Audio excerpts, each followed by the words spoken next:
Sur les instants Gazard, je reçois Bernard Clarissou. Bonjour. Bonjour. Vous êtes de la CUNY 186, directeur de projet SNCF Réseau. Votre métier, c'est quoi au juste?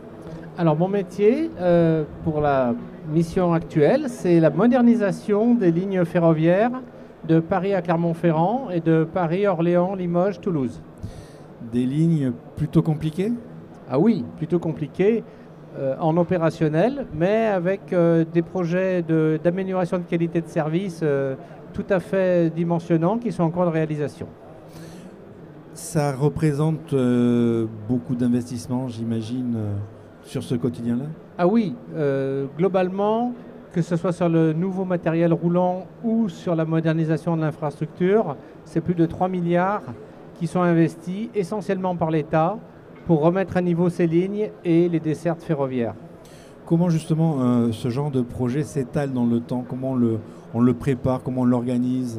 Alors c'est un sujet de longue haleine qui a été initié par l'État en 2016 sous la forme d'un schéma directeur pour les deux lignes, au-delà du remplacement des trains corail qui était inéluctable, mais pour que ce ne soit pas juste un remplacement de matériel roulant, mais qu'on ait un vrai projet de service assorti à ces nouvelles rames et aussi des améliorations substantielles sur l'infrastructure.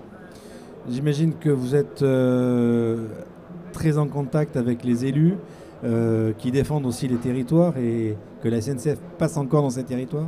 Ah oui, tout à fait. C'est un travail de full contact d'un point de vue relations institutionnelles et communication externe.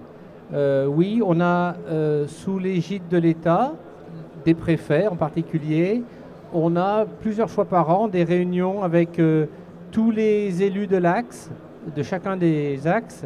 C'est dire si c'est du monde, c'est plus de 200 personnes invitées à chaque fois. Alors tous ne sont pas là, mais ça fait quand même du monde, sur des lignes qui font plus de 400 km pour aller à Clermont et plus de 700 pour aller à Toulouse. Bernard, vous êtes aussi ingénieur arts et métiers. Un ingénieur arts et métiers dans la négociation aussi avec le politique, c'est une arme en plus pour... Je dirais oui, c'est un sujet que j'ai un peu découvert il y a une dizaine d'années. Avant, je n'étais pas tellement aux prises avec je dirais, le monde externe au groupe SNCF, mais c'est tout à fait passionnant. On ne voit pas les élus et les collectivités locales et les associations comme des opposants. On n'a guère d'opposants sur ces projets-là. On a plutôt des gens plus pressés, plus ambitieux qu'on peut l'être, de façon, nous, raisonnable et interne au groupe. Mais on fait le maximum pour les satisfaire et on le fait vraiment pour eux. Voilà, on ne le fait pas pour notre hiérarchie en particulier. Moi, tout ce que je fais sur ces deux lignes, dans l'horizon 2027-2028, c'est d'abord pour les territoires et puis bien sûr pour les gens qui les représentent, pour ce qui est des réunions qu'on a avec eux. Dernière question et non des moindres, un peu plus personnelle. Vous êtes Gazard, cette formation avec le recul, elle vous a apporté quoi dans votre vie? Alors, elle m'a apporté, je pense, un très fort attachement à l'esprit d'équipe. On a dit aussi tout à l'heure, j'ai entendu une forme d'humilité, c'est-à-dire que nous, on ne sait pas tout sur tout, même si moi je finis par connaître sur le bout des ongles mes deux lignes et leur exploitation, mais il y a beaucoup de choses où on ne sait pas.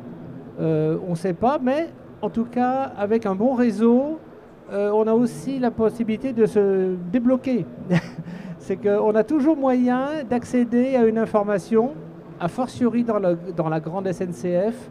C'est parfois un peu nébuleux vu de l'externe, mais vu de l'interne aussi des fois. Donc moi, avec le réseau que j'ai, y compris celui des ingénieurs arts et métiers dans le groupe, parce qu'on les connaît, on sait où ils sont, on sait où ils bossent, on sait ce qu'ils ont fait avant, il y a toujours moyen de passer un coup de fil pour se faire au moins orienter vers la personne qui sait. Et donc ça finit par donner des bonnes compétences système ferroviaire qui sont vraiment très utiles au quotidien. Merci Bernard. Merci.